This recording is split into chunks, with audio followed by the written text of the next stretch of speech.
2, 1. And we welcome you into the best podcast available. We are back after being off for a couple days. We were hardly off. The podcast was off. Yeah. I'm Jason Gibbs. He's Nick Shook. He's Andrew Gribble. We played a preseason game, and we won. I'll take any win we can get. 30-10. Browns beat the Washington Redskins last night. Today, everybody back in the building for a practice. Might be the first time in the 16-plus years I've been doing this that they had a practice the day after a game.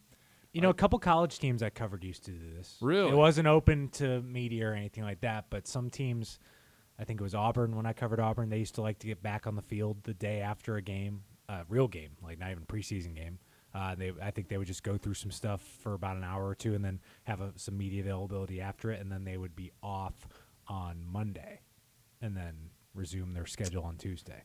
It'd be that. So some people do it. It's just not all that common and has not been common around here until this year. No. But Freddie Kitchens made that clear. Doesn't care what used to happen here. Correct. Yeah, there's something to the science of getting your body moving again the next day to prevent long-term soreness or something along those lines. I know it's common to get some type of activity in. A full practice, maybe not so much, but this wasn't quite a full practice. So I already used this material earlier today, but I'm going to go back to it.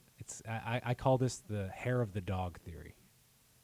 You know, best way to get rid of your football hangover, more football.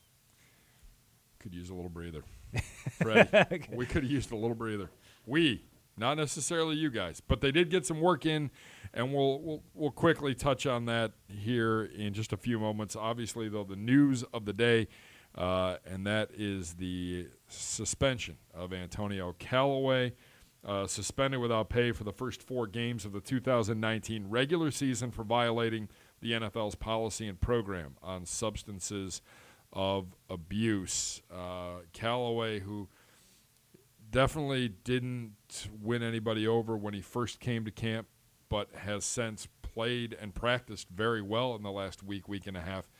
Just another setback, unfortunately, for the second-year pro, and now he's going to miss the first quarter of the football season. Gribble, a takeaway from you on this? Yeah, it's just unfortunate because I think if this was in an isolated bubble, we wouldn't be making too much of a deal with it, but this is the kind of stuff that's kind of followed him throughout his career and the reason why you got him in the 4th round as opposed to maybe the 1st or 2nd round type of talent that he was coming out of Florida. So this is part of the calculated risk, but I think that the staff has shown a willingness to get behind guys that are show the commitment to getting better and not letting these things happen again.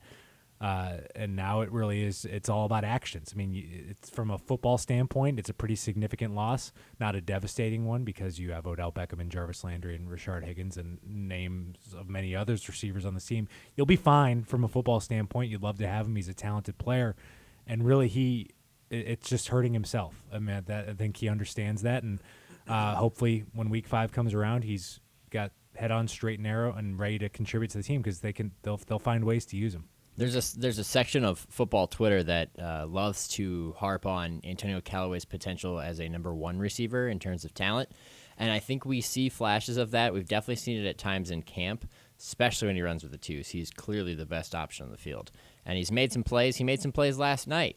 And so the talent is there. It's just a matter of keeping him on the field. So it is disappointing. But, again, you know, he has demonstrated to the people in charge here that you know, he's working on himself and becoming a better person. And there's no better way to do that than to have the guidance of people who are in charge of a high-level organization like an NFL franchise. So while he'll be missed for 4 games, in the long term, I don't think this is something to really shed a lot of tears over because he should be on the right track.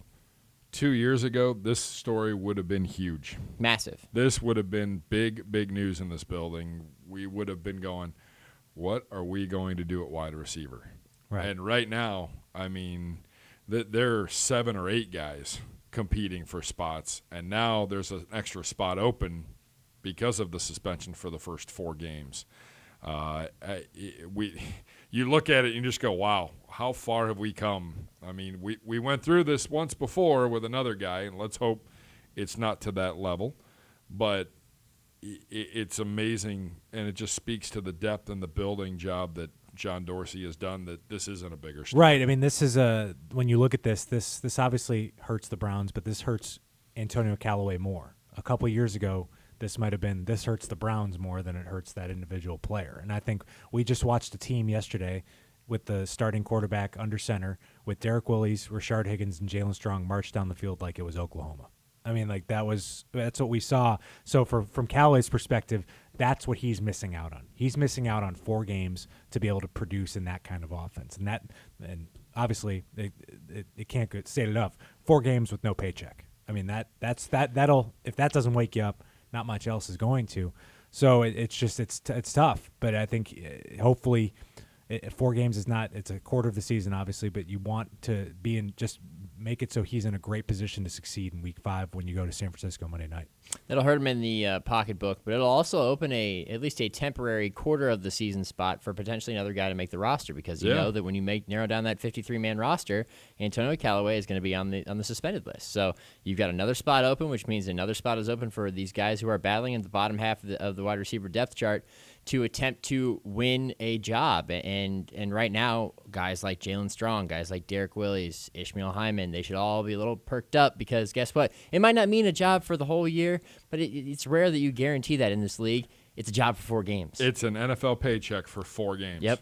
That goes a long way for some of these guys. Exactly, absolutely. So, not all negatives in this suspension. Yeah, the statement from Antonio Callaway, I take full responsibility for my actions. I made a mistake, and I own that. I have taken steps to make myself better, and I appreciate the Browns standing by me and supporting me during this time. I know there's nothing I can say to regain trust. It will all be about my actions, and frankly, that's where it needs to stay. It's on him here going forward to determine and decide if he's going to be on the straight and narrow or if we're going to continue to have issues. Yeah. All right. Last night we played a football game, and it was pretty impressive. And it started off with a 2-minute drill from the offense. Baker Mayfield under center, the only possession that he played last night, and 5 of 6, 77 yards. Derek Willis probably should still be running sprints for trying to one-hand that catch.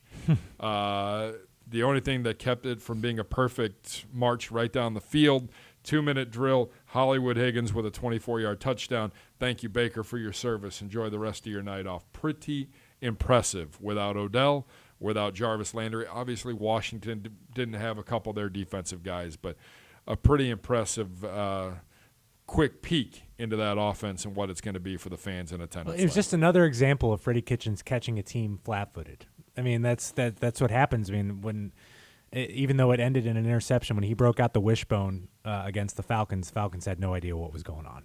And really, no one in the stadium outside the guys running the offense had any idea what was going on. All of a sudden, we're seeing 4 running backs out there.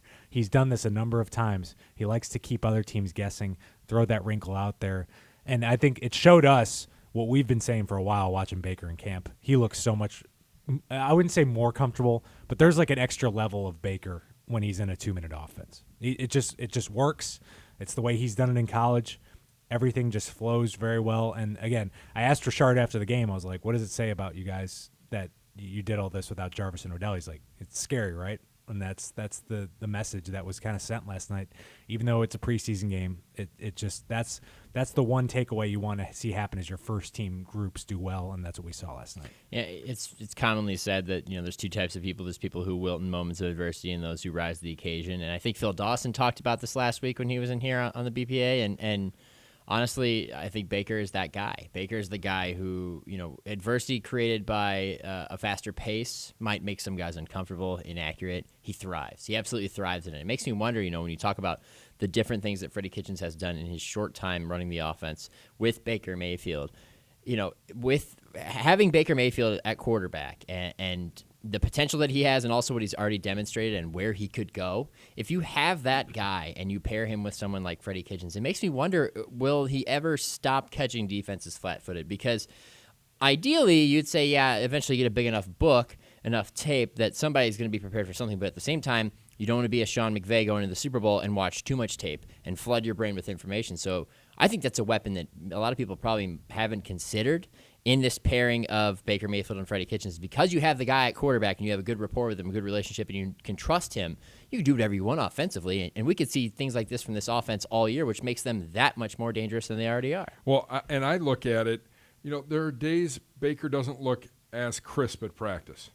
He has moments in every practice where it just clicks, and it just makes you go, he's got to be trying things. He's got to be working on various things here, because last night was perfect. Yeah. And every time they've been in a situation like that in practice, he just elevates above everyone else. Now, he did say afterward last night, we do have to run the ball. We have to slow it down a little bit. We have to be able to slow it down a little bit to burn clock if we need to.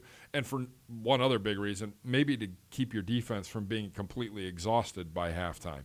But he just plays at such an impressive level when the game is really on the line and when it matters. That's a good point, because there's not many teams in college football that run that kind of offense that also have a good defense. Yeah. It's tough to do. I mean, you're really leaving your guys exposed out there. So there is something to that, but this is something that you can go to in moments when maybe you're sluggish on offense, things just aren't working. This is an area where your sweet spot where you can go to and know that your quarterback thrives best in it. Now, so I'm going to say something and preface it with, this is not necessarily the exact way you want to win games, but it does remind me a little bit, not because I was present, because I was not alive at this time, but the Cardiac Kids. I mean, that was a team that had to come back over, multiple deficits over the course of a couple seasons to win football games, and they had to do it in the final few minutes of the game. It was a thrilling performance. If this team has that potential, it just adds another layer to the possibilities, because you could even have a deficit in a game. You could come out slow. But if you have the ability to erase leads that quickly, move the ball that quickly, and so far, that's been their best form, is the no-huddle, is the up-tempo offense. If you can do that consistently, you're in every game no matter what the score is. And I think that just adds more value to paying attention to this team all year. Defensively, just as impressive last night. And we could talk about the veterans, and we could talk about Myles Garrett and how holding penalties should be counted as a stat based on defensive linemen and being able to cause holding penalties. But the rookies came to play last night. Greedy Williams with an interception. Mack Wilson with a pick six and another interception. Taki all over the field. A very impressive night for the young players on this defense. Yeah, definitely. I think Mack was probably the biggest highlight of the night. That interception return for a touchdown was a huge play and also a great illustration of the type of athlete he is. I mean, it was subtle, but when he picked the ball off and was running through the defense and had the awareness to switch ball hands before stiff-arming the last guy in his path, who was Dwayne Haskins, that just blew my mind. I mean, it took me a while to get over it, because I was like, you don't see a guy who is a defender who is playing linebacker, who has the ball in his hands. First off, he's probably going to look a little uncomfortable with the ball in his hands because they're not handling it that much. And secondly, you don't see him looking down the field and eyeing up an opponent going, I'm going to need to use my right arm to stiff arm, so let me switch ball hands so I can do that and get in the end zone. That's the type of athlete he is. And, I was one of the ones who was more reserved on Mac so far, but, man, this last week he's had, if he keeps up at this pace, he's going to be a phenomenal player, and he's doing a great job. Yeah, I mean, I was impressed. I liked Greedy Williams' resilience to bounce back, because I think clearly when you look at the tape, I don't know if it's directly his fault, but he was certainly in the area of blame with a blown coverage that led to Washington's only touchdown. I mean, I think that it shows that you can bounce back out there, and I think he was feeling it too. I think the way he reacted to that interception, I think he was excited about it, and I think that's a good sign. I think it's interesting to see that he stepped in for Denzel Ward. Terrence Mitchell manned his spot. Now, does that mean when Denzel Ward comes back, it's going to be Denzel and Terrence Mitchell, or is this competition ongoing? Because Terrence Mitchell's played awesome the last week and a half. I mean, he's been really good. But to know that you have Greedy as that other option, I think he looks more comfortable than you would expect from a second rounder. I think in that scenario, you're probably going to go with Terrence Mitchell as a starter if he continues to perform the way he is, because there's no way you can leave him off the field in the starting lineup based on how he's played this camp. I mean, you just can't. But having the luxury of being able to include Greedy, which is probably going to be a lot, because we don't see a base defense out of this defense really ever. It's usually just two linebackers. That means he's going to see the field a lot. But Freddie did say indirectly, he kind of admitted last night after the game, somebody asked him, was it Greedy's fault? And he's like, I'm not going to say whether it was. And then he kind of elaborated and said, should Greedy have maybe been in the deep third? Do I want him deeper in the deep third zone next time? Yeah, I do. Basically, he was playing cover 3 and he didn't take his zone all the way to the end zone. That's why he was wide open. But it's a rookie mistake, and like you said, he bounced back. All right, that's what happened last night in the scrimmage. We'll obviously break down the kicking battle and what happened on special teams. We'll also hear Nick Shook's one-on-one interview with Jalen Strong. To get that, you have to download our podcast. Go to clevelandbrowns.com or wherever you get your podcast. For Andrew Gribble, for Nick Shook, I'm Jason Gibbs. This has been the best podcast available.